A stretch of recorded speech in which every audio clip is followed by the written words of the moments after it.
Let's see. All right. This is Silas Grant back with a new installment of How Should I Introduce You? A little different today. For those who watched this segment in times past, I've had normally two guests on, but I have one guest on today, and we're going to talk about a little bit about why we have one guest versus two.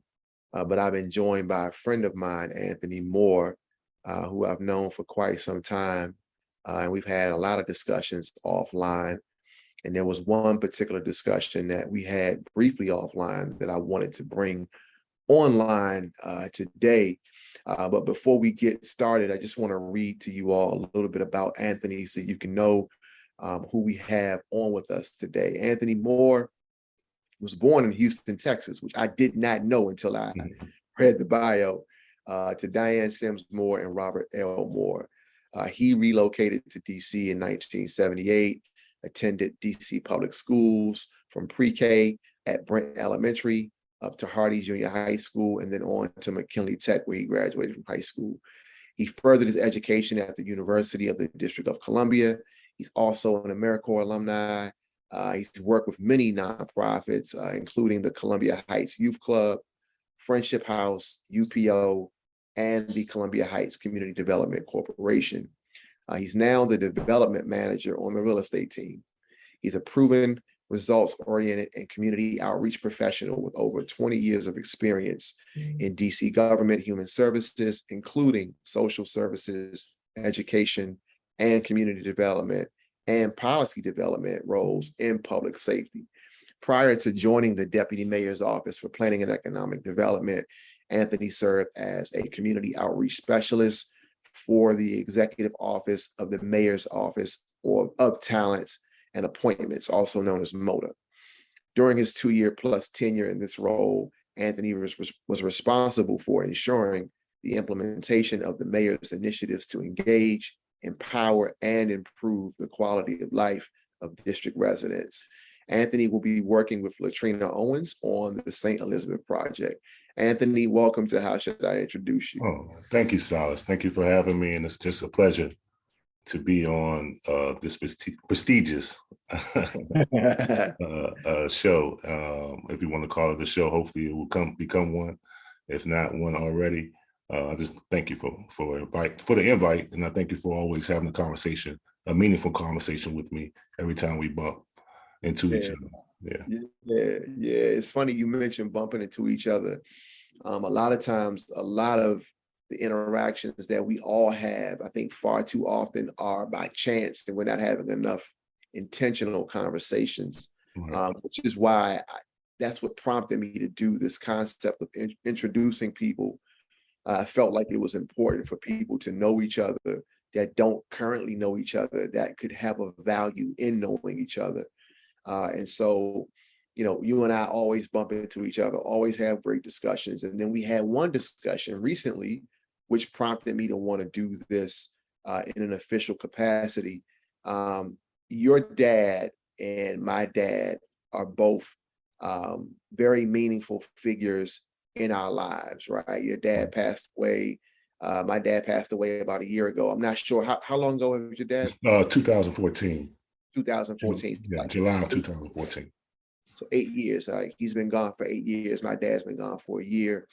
I've always noticed that you honor your dad a lot, leverage your social media to share his story. And I've done the same with my dad. And so we had a conversation about our dads, and it prompted me to think, what would it have been like if they would have met, right? I do this How Should I Introduce You thing with people that I know, that I think should know each other. And I think unbeknownst to you, but I knew it, there was a connection that probably could have happened or should have happened between my dad and your dad, but unfortunately it didn't. So I'm going to read a little bit about your dad for those who may not know who he is.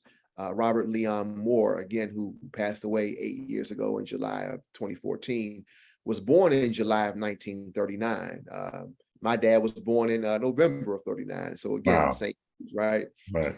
Born in New Jersey, your dad, a graduate of Johnson C. Smith University in Charlotte, and took part in a number of desegregation sit-ins in Greensboro in 1960. Got a master's degree in urban studies from Howard University, worked in a number of federal and municipal housing agencies before becoming the executive director of the Houston Housing Authority in 1976. He came to DC in 1979 as the director of the DC Department of Housing and Community Development. He was one of the first appointments of Marion Barry's first term here as mayor in the District of Columbia. 1988, your dad became the president and chief executive of the Development Corporation of Columbia Heights, one of many groups seeking to bring improved housing, shopping, and social services centers to that blighted neighborhood. In Columbia Heights, he played a major role in refurbishing the Tivoli Theater and also developing the DC USA Shopping Mall, which opened in 2008 and is the largest retail development spot here in DC. At one point, 14th Street was really seedy and abandoned, and now it's one of the more lively and trendy spots in the entire district. It's bordering Adams Morgan, Mount Pleasant, Shaw, and Lee Droit Park. And honestly, some of those areas never recovered from the 1968 riots. Hundreds of buildings were decayed and abandoned, and a lot were overgrown with weeds. Drugs played a factor, violence played a factor. Those things were rampant at that time. In many instances on those blocks, there could be up to 8 to 10 vacant houses, right? And the blocks looked like war zones, according to your dad. He was interviewed in the Post in 1997 about that specifically. He was married to Mary Lou Moore and also married to Diane Sims Moore, and both of those ended in divorce. Daughter from his first marriage, Kim Moore Starks, recently passed away. And so you are one of the, you are a surviving son of him. And he also has a brother and 2 grandsons that are still here with us as well. Your dad served on many boards that were related to housing and community development, and also a trustee of the Eugene and Agnes E. Meyer Foundation.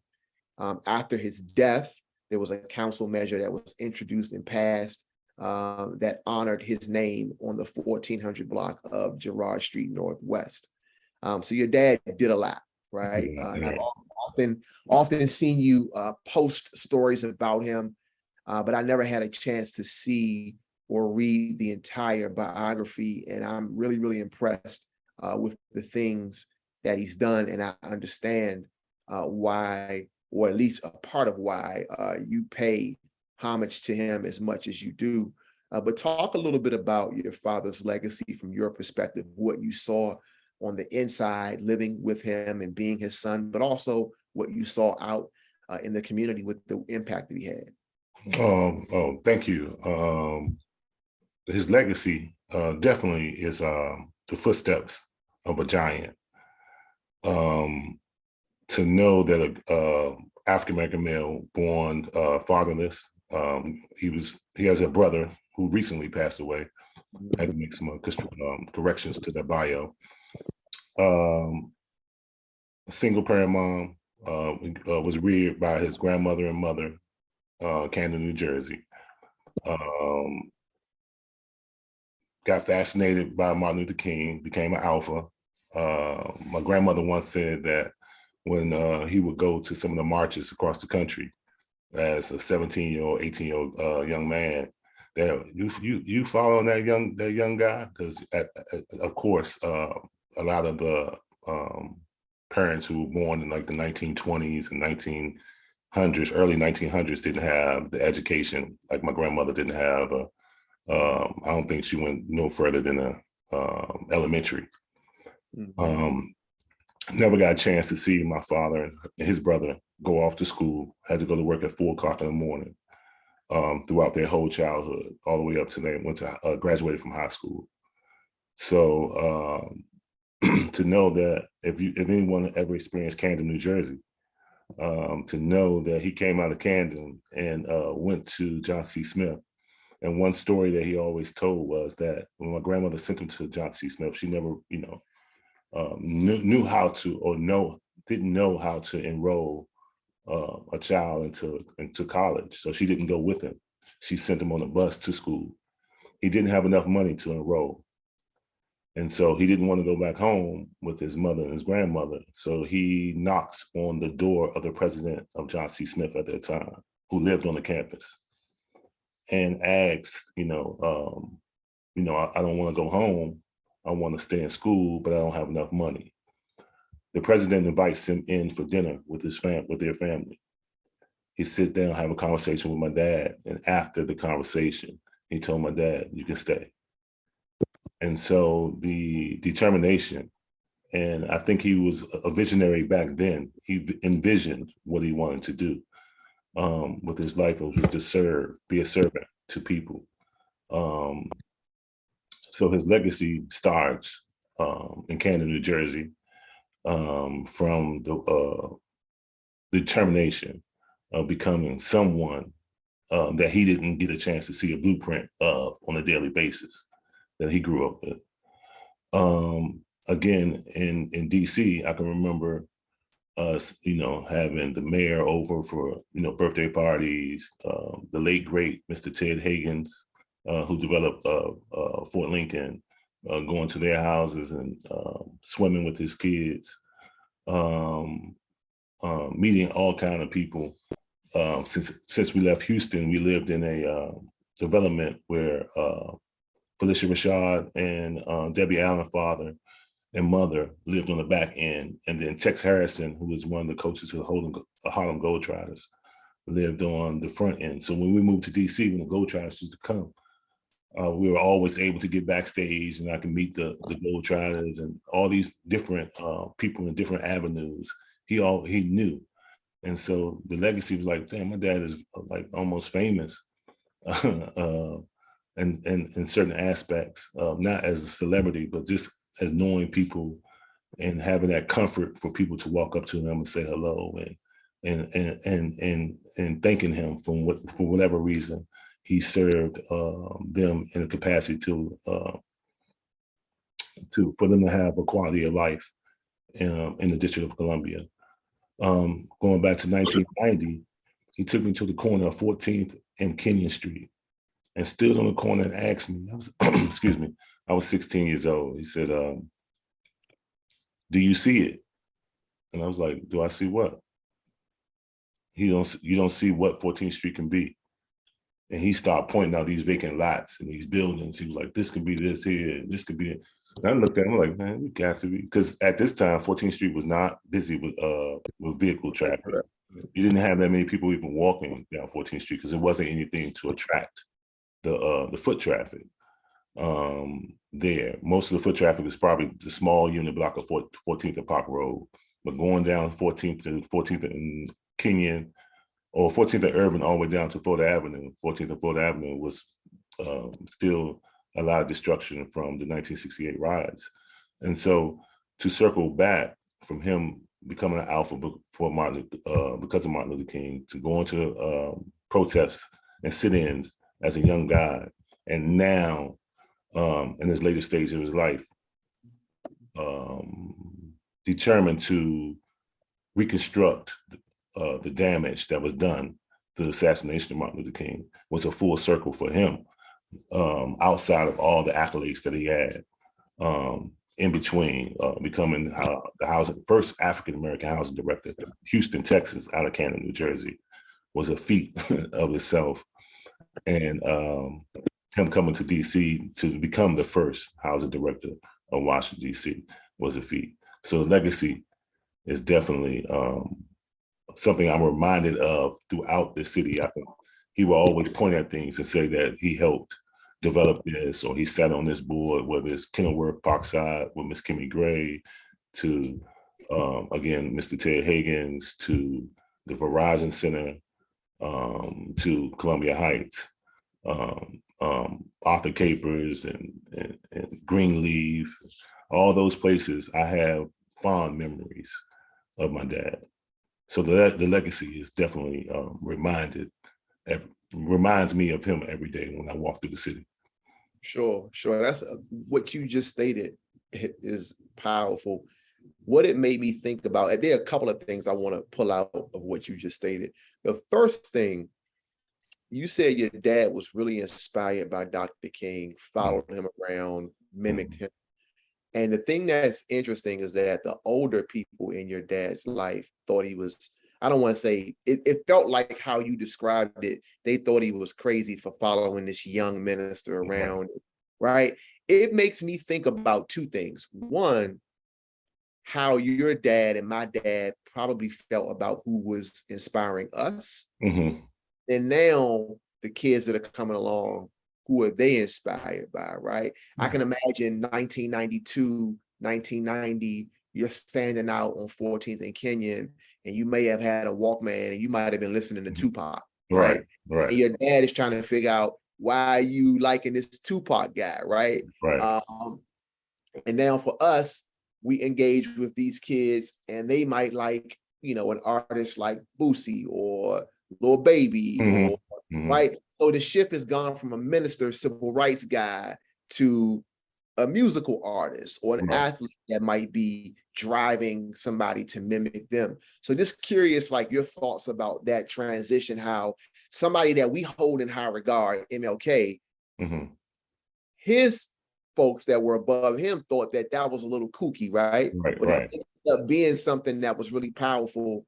So just talk about like what were those sources of inspiration for you in your life? Who did you follow? Who did you find inspiration from outside of your dad? And if there were ever any conversations your dad had about your generation of inspirational people? Almost definitely. My dad, one of my inspirations was, I loved basketball at this time. Len Bias was a great inspiration for me. And I attended Merlin basketball camp majority of my whole childhood. So in the old Coldfield House when I was a kid, I used to see a picture of Len Bias in the hallway of Coldfield House, see exactly where he was standing on the basketball court, and run back and try to put my feet even in the same spot that he once stood, right? And so athletes and hip hop, I had an older sister who was just captured. Hip hop captured her all the way through. And so she kind of turned me on to MCs, and she was one of those young women who, when this new music came, it just gravitated to her, where she would take a punishment to go see Run DMC or Eric B. and Rakim. I'm like, dang, this music must be, to know that you're gonna get punished for a whole 2 weeks or a month that you left out and ran to a concert. This must be, something worth me paying attention to. And so, of course, I was a big Tupac fan. So the rebellious of Tupac, was definitely something that my father didn't understand. He would take us to all the kids in my neighborhood, whoever wanted to go. He would take us to concerts.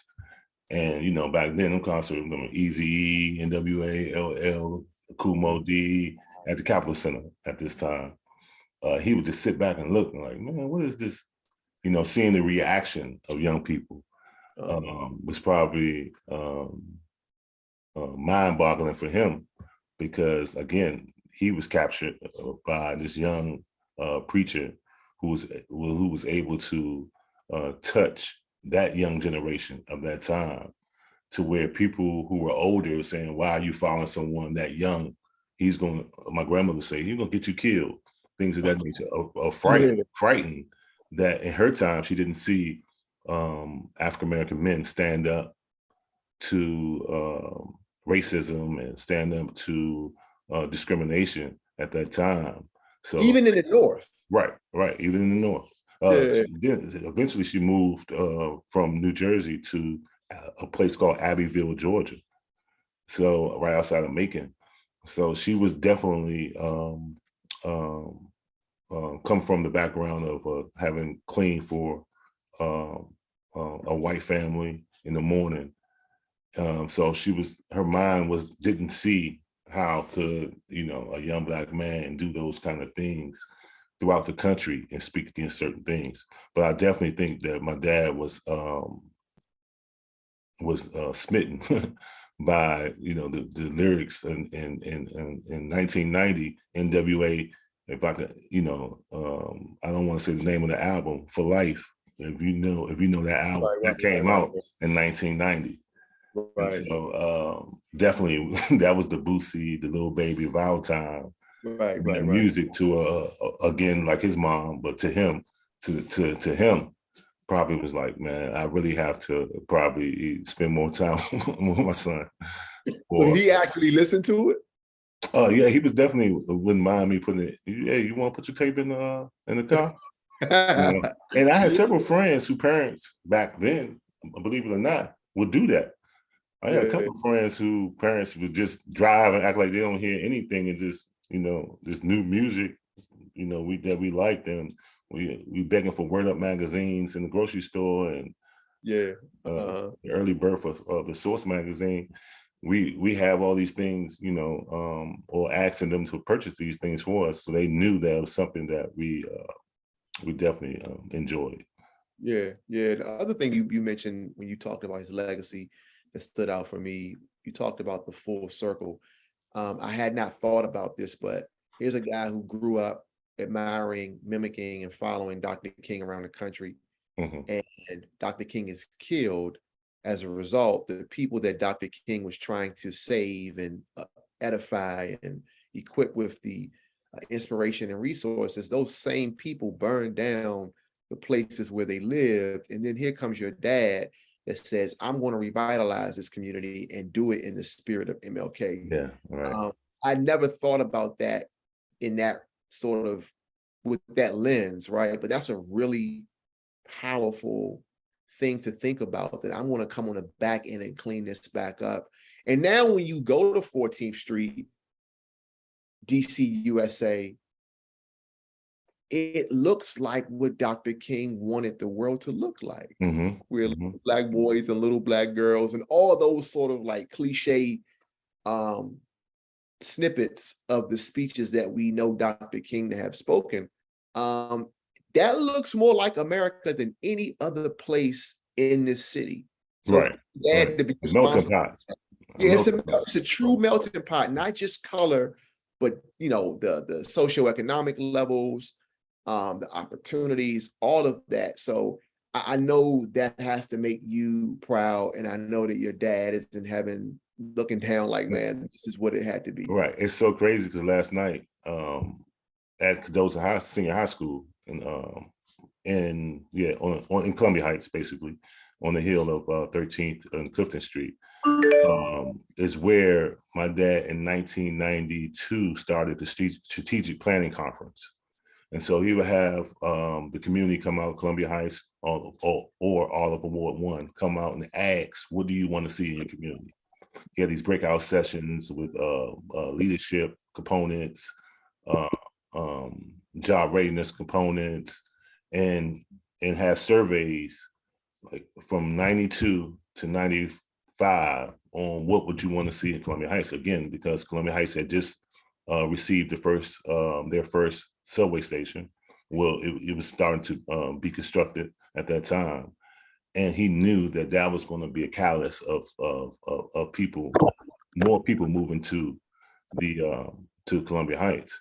And so last night, MOLA, Mayor's Office of Latino Affairs, at Cadosa Senior High School, presented my dad with a community award for having a heart for all people, for having the vision to help create something for all people.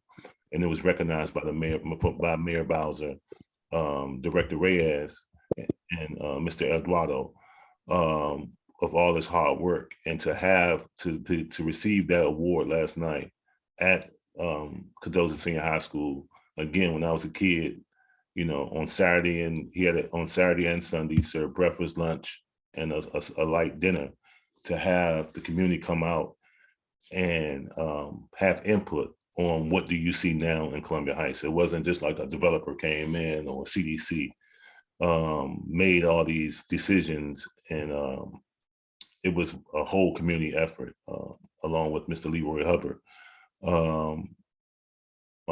So it's still a 360 almost every day in my life, in the community, or any experience I have still reminds me of,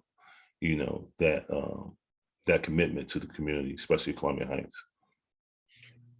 What comes to my mind when you talk about the strategy planning meetings and getting feedback directly from people most impacted by this development?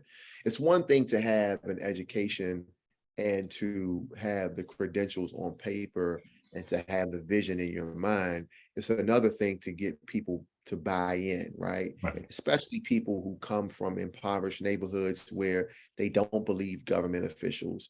They don't buy into what people say when they come into these community rooms. Mhm. Talk a bit about your dad's ability to connect with everyday people, because that's a skill too. That's a necessity as well. And I think that's a skill that they learned in SNCC, or some of Sure. those, some of those, because I don't know, certain people who worked in the administration, the Berry administration, would say that when my dad and Marion would walk in communities, my dad would get just as much no people walk up to him as the mayor, and he would say, Marion would say, it's behind closed doors, would say, "Is he trying to run for mayor?" Yeah. Because he had that same, they both had that same community engagement, Sure. special, I guess, dust, like no other to this day. I haven't seen that many people that can draw that attention Yeah. from not being a celebrity or millionaire or just a everyday person. And it's just, it floors me that a guy who first term mayor, and a guy who was a first term African American housing director was sought out by Marion to come here. And my dad, from my understanding, was like, "Hey, I just had a son," which was me. Just got married. The first African American housing director in Houston, Texas. I'm good. I don't need to interview. And he was persuaded by Carolyn Thompson Cole to come. And she said they had a 3-hour meeting. And after the meeting, he was like, "I'm staying." And so they both had that community engagement, where those breakout sessions kind of mimic what they were taught as young people, to how you galvanize the community to either be leaders within your community or participate in your community. And so So he was in SNCC too. yeah. Got you. Mhm, Is mhm. that where he met Barry originally? Because Barry was in SNCC as No, well. they never met each other. So back then, we had these Black publications like Jet and Ebony, and they would highlight Black professionals Yeah, across the country. yeah, And so he was, I think someone did something on him in a Jet magazine, and someone, they saw it and was like, "Hey, it's this African American guy that's in Houston. You might want to have, meet him and see if he want to come and run your new housing community development agency." And that's how it was. But they became like best of friends. yeah. It's funny because when I hear you talk about um, he and Barry and people seeing him walk in the room and saying, "Does he have aspirations?" They had to take a lot of courage on Barry's part too, to bring somebody in who is an expert, but also has that charisma to potentially be in that seat. So for them to sustain the relationship and to not let aspirations get in the middle of that, that's to be commended. Right. Right. We need more of that today, I think, on the front line of a lot of different cities where it seems like everybody's throwing their hat in the race. And I don't want to get into like political stuff here, but it just seems like rolling out your vision for the role that you want to play in the current space you're in is something that's not appreciated as much now Right. as it been back then, which leads me to ask you, from your lens, from what you saw directly from your dad, what do you think they got right back then that maybe we don't get so right now, as far as approach to just the work in general? And I've been asked this question in my current role. Why are you always in the community? Because my role doesn't. It's not that I shouldn't be in the community, but I'm always in the community. It comes from my previous role as being a liaison for the mayor's office as well. But that's what I saw. That's the blueprint that even from the mayor on down to any deputy mayor to on down to any head of any agency within the district government, they were always out, quote unquote, what the young people say today, they was always outside. And so they were always able to get what's needed in the community.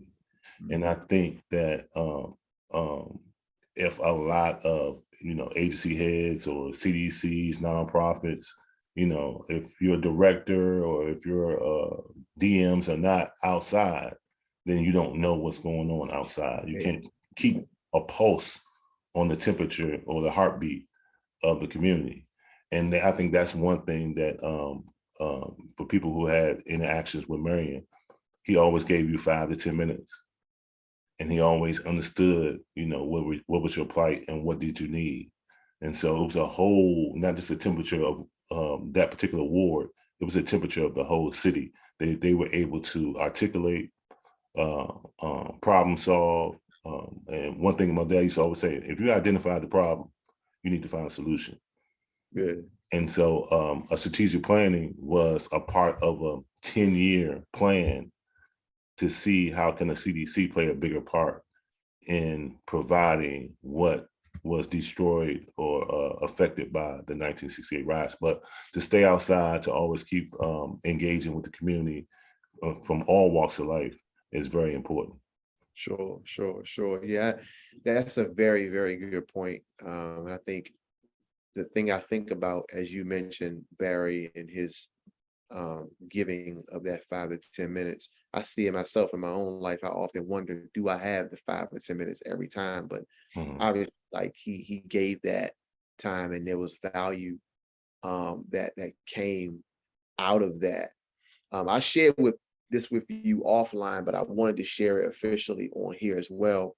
Your dad made a major impact on that 14th Street corridor, Irving Street, Columbia Road, Park Road, Monroe Street, all of those streets right there in that area where Tivoli School area is and DC, USA.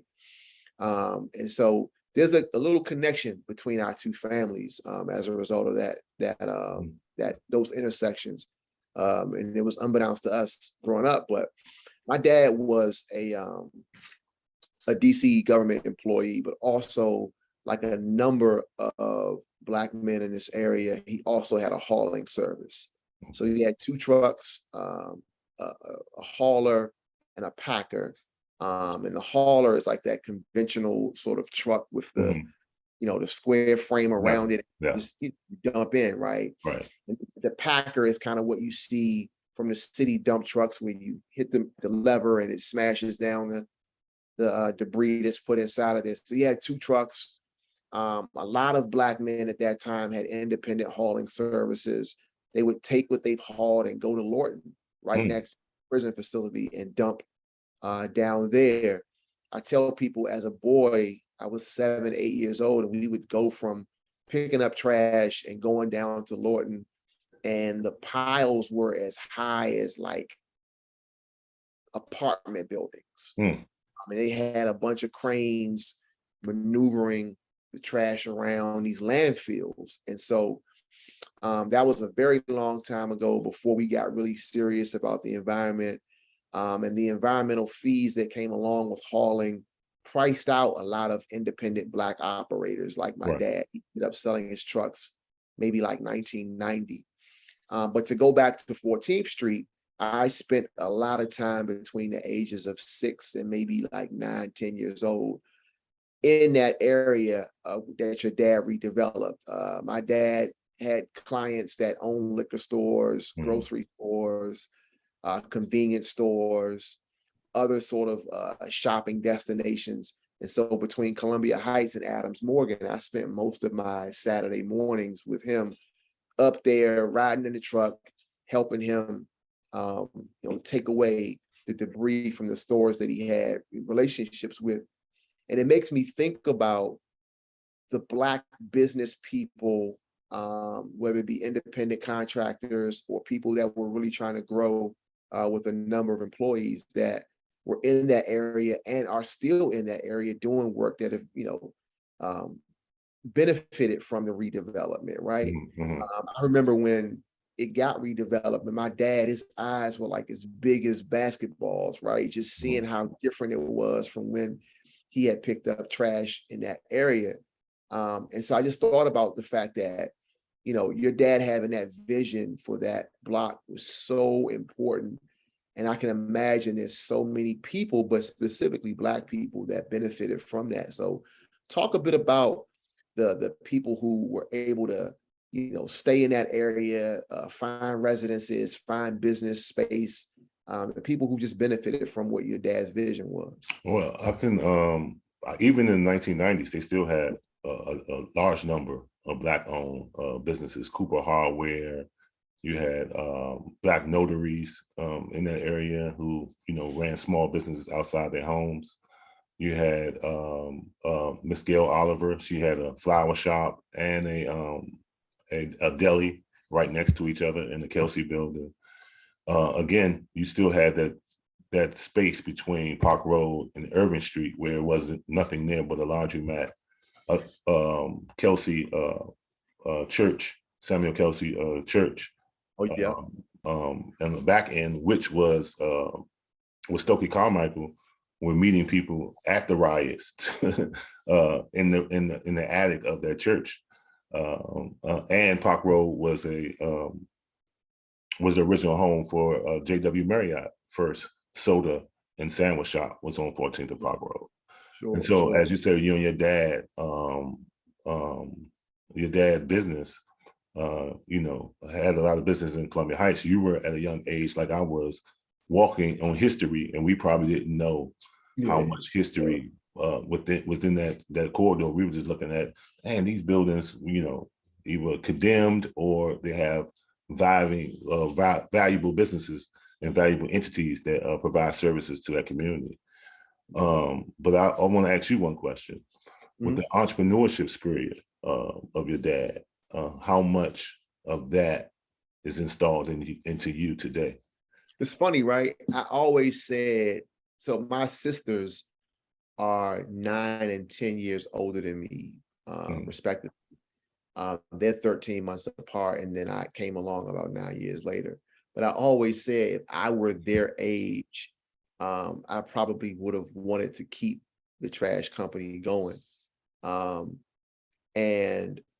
got a nephew who is about 12 years younger than me, and he took on more of the labor sort of like path with entrepreneurship, having a general contracting company and doing landscaping and things like that. And so, my dad often laughed and also said that if he were older, he probably would have, kept it going as well. It's funny.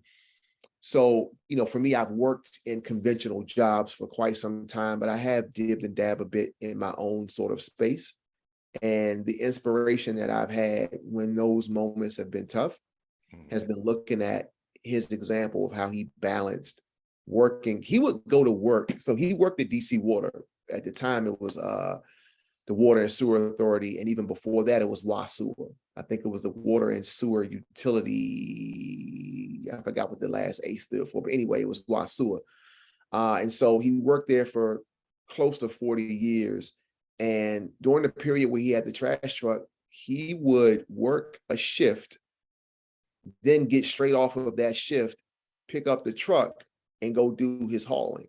Wow. So at the time he worked, there were 3 different shifts, and I believe they were a 7 a.m. to 3 p.m., a 2 p.m. to 10 p.m., and an 11 p.m. to 7 a.m. So every 2 weeks, his shift would change at WASUA, WASA, DC Water. Depending on what shift he had, if he had an overnight shift and he got off at 7 in the morning, he'd go grab the truck and then go do the pickups.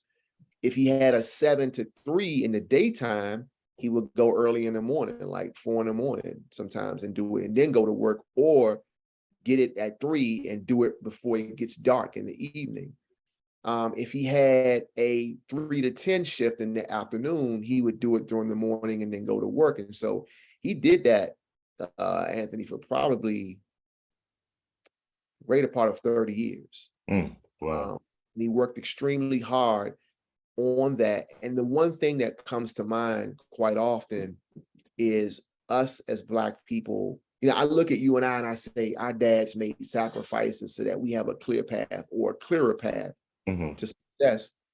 And I often look at my dad's legacy, and what it reminds me of is I have the capacity now to not only work in a business, but work on a business. Right. And you know, my dad didn't have the capacity to work on the business. He didn't have the capacity to hire someone to do the work, and then he would go get additional business, right? Right. And I see a lot of what he did, and I reflect on it much more now in his afterlife. And it's the last year has really prepped me for the next phase in my life. And I look at his life and I say to myself, you know, I really want to be able to shape my life in a way where I can take what he's done, the foundation of it, and go to the next level. So for me, that spirit is inside of me.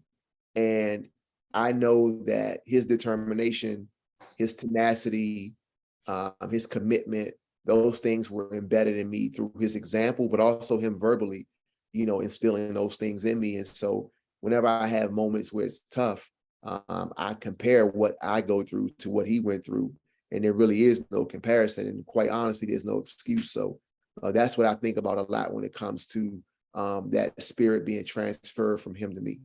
All right, that's great, man. That's awesome that that you can reach back.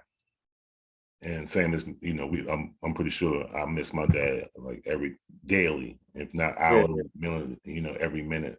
But we have these moments, and it's not what would they do, it's what did they teach us to do in times of when it gets tough. Like, man, you know, growing up in both 1939, so you know, their grandparents were fresh out of slavery, you know, as kids, and their grandparents' parents were probably in slavery.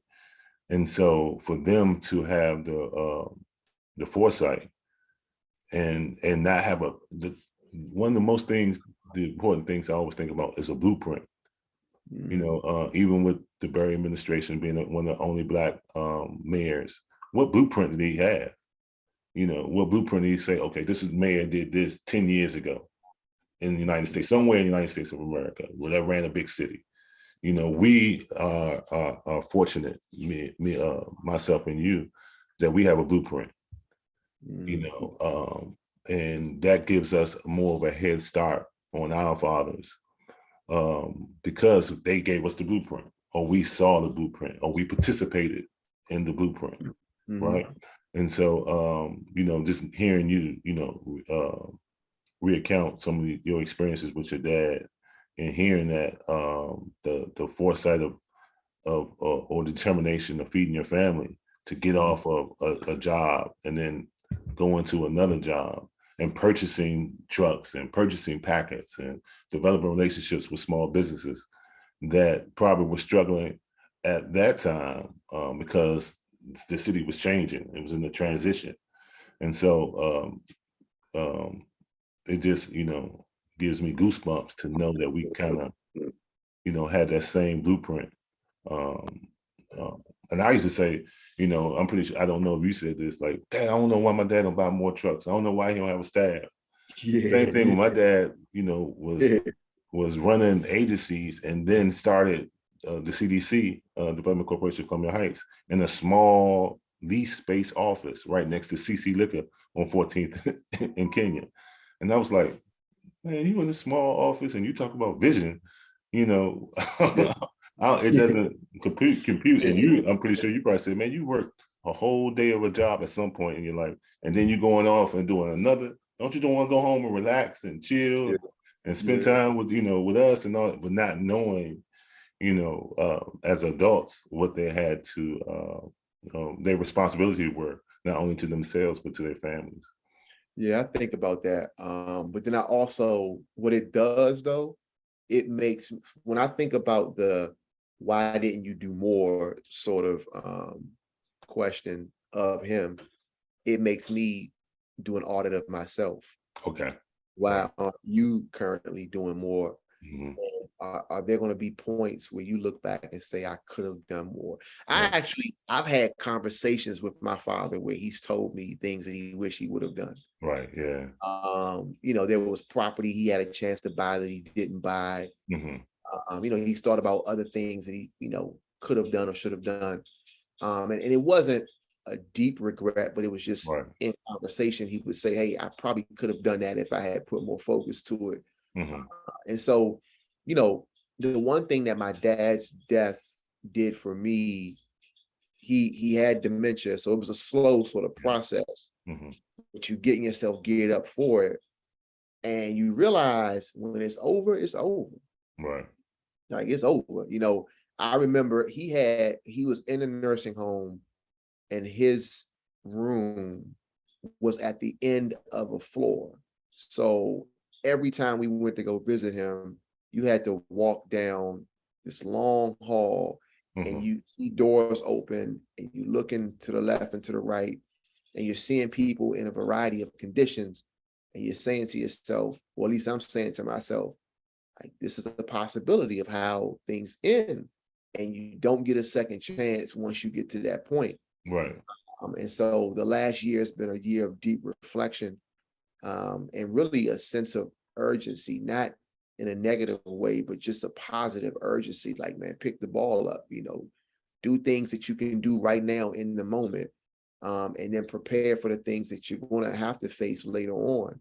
And so, I think that question you posed of, do you ever think about, could they have done more? Yes. But I definitely, that every time I think about that, it reminds me, what could you be doing more right now? Yeah, and that's my dad was in the nursing home at the, this in the time frame when he was ready to transition, and he was diagnosed with prostate cancer in the 1990s. Had the surgery. It didn't come back until 2011.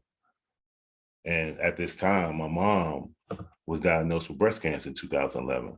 She was diagnosed September 2011, late September, and she passed away December 2011. And so at this time, my dad was still going through radiation, still going to treatment, and then we found out that it metastasized, if that's correct. Yeah, I see. Yeah.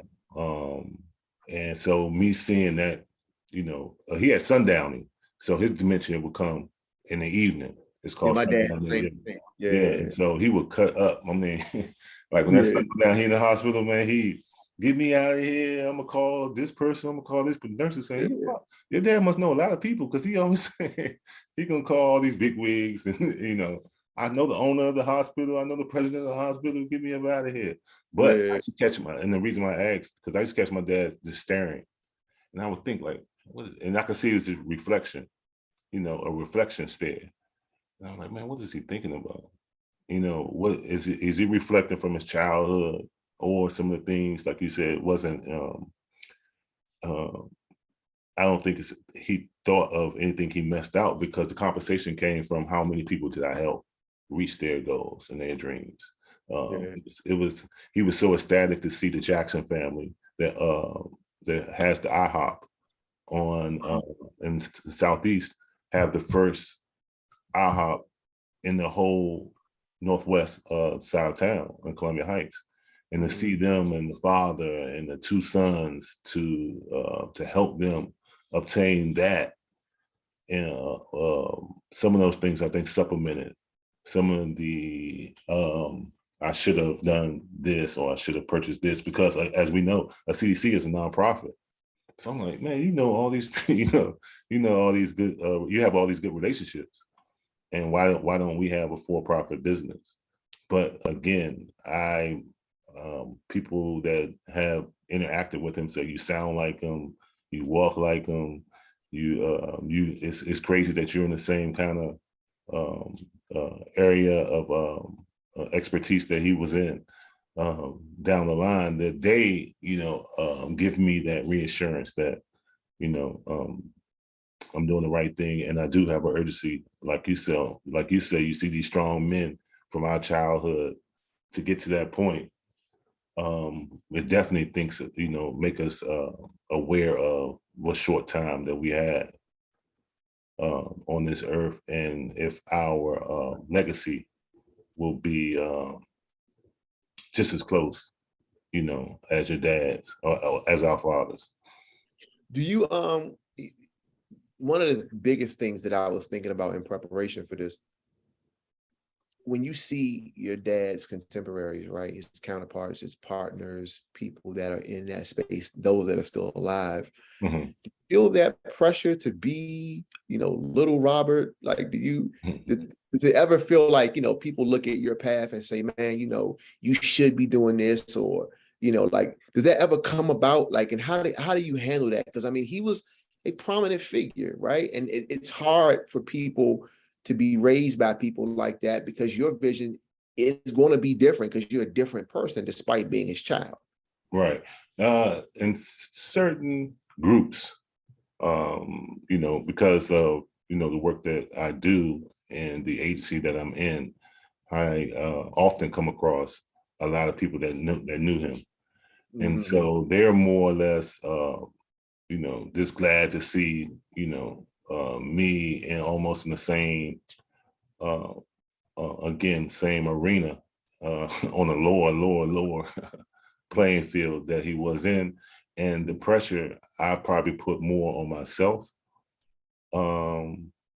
as I, as the years go by, as, from him not being here, to kind of take just a small piece of what he's done and try to implement it in my life. But having pressure, I haven't had that many people, or probably few, if any, that bestowed on me the same, you should be doing more, or more people in my age group that know, man, yeah, man, you need to, man, this person, this person, you need to, people that, that we come in contact daily that don't have any, I mean, they want to see us win, but they just don't know how. Yeah. How do we go about winning in their eyes? Yeah, that was another question I had in preparation for this too, because I mean, I know you and I can only envision and imagine your dad. People think that proximity to these positions means that you can move mountains, and that is not always the case, right? Right. So I get it. Literally, I get the same sort of questions, and people inquire, man, you can do this, this person, you work in this particular office. So that is a lot of pressure when people that don't have a framework for how things work make assumptions, and they, like you said, they have the best intentions, but they don't have the best backdrop or context of what comes along with being a piece in the entire puzzle. And that's what we all are, like just one piece in a larger puzzle. We talked a bit about the pressure that others may put on you. Do you ever have any self-imposed pressure because of your dad and your dad's legacy? Most definitely.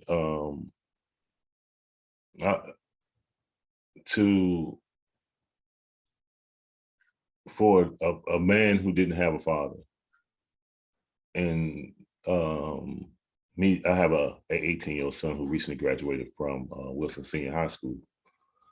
And so just to try to do some of the things like I haven't done that he's done with me. My dad used to rent campers, and we'll go on trips, and go one-day trips to see a basketball game out of the Washington D.C. area. Just fly and just go and let's go catch a basketball game. And then we'll fly back later on today. Later tonight. Some of those things that I still have on my bucket list that that I want to do with my son. So being half of the father that he was, he had a very much of an urgency to do that because he didn't have that in his life. Sure.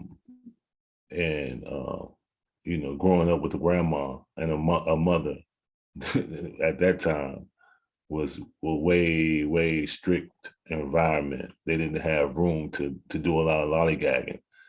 And so to balance that, just being a father is the self-imposed pressure.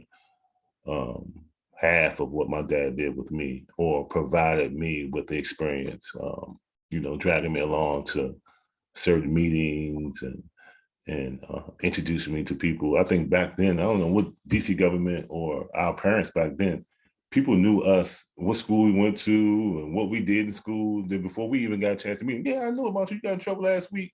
You just walk into the office. No, we don't do that. I mean, we don't do that. You give us a glimpse of your daughter that that people can always ask, how's she doing and whatever happened to the hidden truck. Everybody asks about that. You put the culprit on the spot. Yeah, he's the one. He's the one. Those things. Everybody asks about that. Right, and so the community that you're allowing us, as she get older, she's going to have a whole village of people that probably when she gets to be an adult and say, hey, what happened to that truck? Remind us. And those things I just want to do as a father, to give people a glimpse of, my child or my young prince on his development as he gets older and land on wherever profession he wants to be in. But just to answer your question, just to become half of the father he was and to me, and not only as teaching me how to be a man, but just to let me in to some of those places that the average young person didn't get a chance to be in. What is really, I think, beautiful about your response is that you could have easily taken the professional route, but you took it to his personal life. And there's so many of us that desire to grow in our careers and we forget about family. So for your dad to have such a prominent role in the redevelopment of the city and to still take it upon himself to invest the quality time with you, and for you to remember that above the accolades, it speaks to his character without me ever having known him, right? So, in this hour, you've introduced me to him in the most sincere, uncut way. And oftentimes people, their obituaries and their bios will read the accomplishments, but you can't extract the character from those documents sometimes, right? Right. You shared that, and I think that's powerful and beautiful that of all the things that he did, playing the role of father is the most important to you. And there are a lot of young men and relatively young men and women who are missing their parents and they're chasing their parents' legacy for what they've done on paper. But for you to say, I want to be like him as a father, I think it speaks volumes to who he is beyond any work. I read a book and I was thinking about it as you were talking, and I always get these two books mixed up, but I believe it's The Way of the Superior Man. I believe that's the book where it talked about the father role and how important it is to a man. But then at a certain point, the father becomes a cloud in that man's path. And the question is posed in the book, what would happen if your father were not in your way? What would happen? Because your dad is always critiquing what you've got going on, always trying to get you to make adjustments. trying to prevent you. Dads often become risk averse when it comes to us, right? And the question in the book becomes, what would happen if that, not literal, but that figurative sort of like father perspective, what if that were lifted from you and you could do whatever you wanted? How different would your life be? And when my dad passed away, I found myself in a position where I loved him so much and still love him, but I found myself being open to doing some things now that I probably wouldn't have done if he were alive, right? Right. I'm pushing this 5K that I'm doing right now in about 2 weeks for literacy. My dad was functionally illiterate. He did not know how to read. He would have never wanted me to tell anybody that, right? Right. But I know that people need to hear that to help us eradicate illiteracy so that kids don't have to grow up the way that he did. But I never would have done that while he was alive. And I always said after he passes, I'm going to be public and prominent with that campaign to eradicate illiteracy. And so that's just one example for me of stepping out of that shadow now that he's not here in the physical and being empowered to do some things that he might have not approved of when he was alive. Have you ever had that perspective since your dad passed away? Like, okay, now I can kind of stretch my legs and do some things that I know may be right, but he might have, had second guesses about. Yeah, I can say that. I'm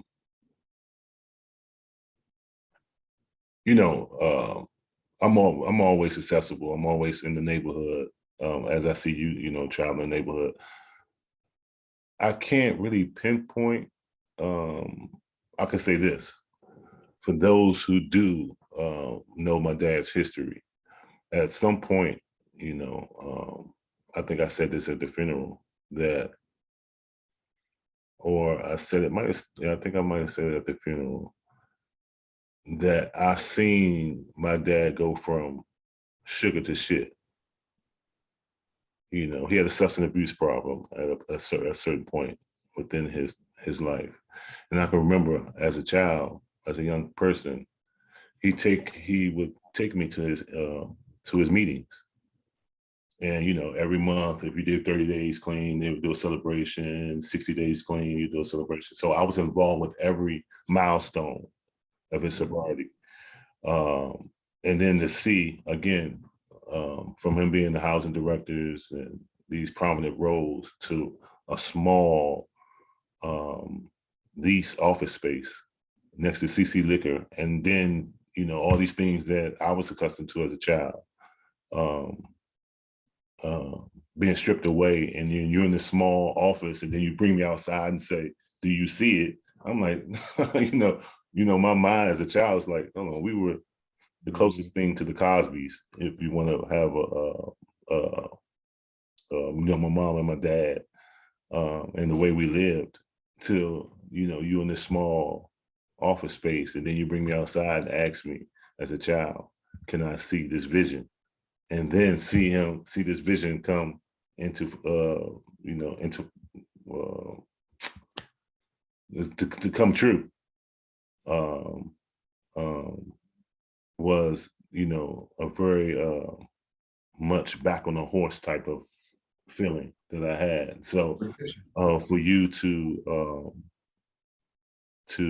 express with your dad some of his struggles were, I think it was only right for me to I think this is probably the first time I ever spoke about it, his substance abuse in public, but people that knew him and probably gained a lot more respect for him on how he bounced back, if I can use that term, through his struggle. And, after that, became the chief negotiator for the Verizon Center. Marion came back and, hey, I want you to be a part of us getting the Wizards, or now the Wizards, the Bullets back then, to Washington, D.C. And I want you to negotiate, with the Abe Poland and his staff to make it happen. And I just want to, this one thing, this one memory. He came and got me and was like, I want you to go somewhere with me. And we go to Tony Chan's in Chinatown. And we go up the steps. And when I get up the steps, it's Abe Poland, Wes Unseld, Chris Webber, Peter O'Malley, some of the district officials in Marionberry, and they're having lunch. And I'm like, man, he introduced me to all these people. And we leave Tony Chance and we walk across the street to now where the Verizon Center is, to break ground on the Verizon Center. So, seeing the evolution of this man, Camden, New Jersey, the first housing director of Houston, Texas, the first housing director for Black housing director in Houston, Texas, the first housing director of Washington, D.C., going through your trials and tribulations, develop a CDC, chief negotiator of Gallery Place, and bringing the bullets to Washington, D.C., DC, USA, and Columbia Heights. It definitely gives me a lot of insight on determination and what type of human being he was as a man, as a child, and as a man. And so the urgency of, to keep pushing is something that I would definitely want some your viewers to learn from both of our stories with our fathers, to whatever they go through, whether it's, facing illiteracy, facing substance abuse, you still got to make it happen. Yeah. And if you do it the right way and you stay around, which is in the Bible, highways and byways, Right. people who need to see us the most. And when you see me, I'm always around those people as much as possible, because, they call me, quote unquote, not to take away from Councilmember McDuffie, they call me Councilmember, Mayor, right, and all that kind of stuff. And it's not to, for shame, it's to say that, we rock with you and we like what you're doing and keep doing what you're doing. So it's always a reminder. Right. And so for us, to me and yourself, always to be visible, like our fathers were, helping those small businesses in Columbia Heights and 14th Street. And my dad was helping small businesses and home ownership and on a daily basis. It's only right for us to be visible in some point of our everyday life, and also be that key person in our family to make things happen. All right. Well, listen, Anthony, I'm glad you came on here and spent some time with me today. And I think your point is well taken about overcoming obstacles and redemption, despite limitations and setbacks that those two great men had in their respective lives. And for you and I, we still have breath in our lungs, and it's up to us to continue to make things happen, not just for the legacy of them, but for the legacy we want to leave with our own path. And so thank you again for being on How Should I Introduce You? Thank you for introducing me to your dad in a way that I did not know him prior to today. And I'm definitely going to use that as a source of inspiration for myself. So thank you for that. And one thing I want to ask, what's your dad's name? Silas Grant Sr. Senior, okay. Well, it was nice to learn about Mr. Silas Grant Sr. It was my pleasure, man. I'm glad we had this opportunity. And I definitely look forward to us as these two king sons to build more relationship outside of what we do. And I'm pretty sure I can learn a lot from you. And I hope you can learn a little bit from me. So, a lot. And so let's not let this be the last conversation that we have in remembrance of our fathers, but in a positive and light force speed for us to reach whatever goals that we have in the future. That's it. Well, that's the plan. We're gonna make that happen. We talked about it at the beginning, having intentional conversations. So let's make it an intent to continue having that conversation. For those who are watching this, you've just witnessed another segment, another installment of How Should I Introduce You? We're on YouTube. If you're watching this, please subscribe. We've got plenty of conversations between people who walked into these situations not knowing each other, and then since then building relationships. And that's what this is all about. So subscribe to that channel, and we'll see you guys on the flip side. Thank you.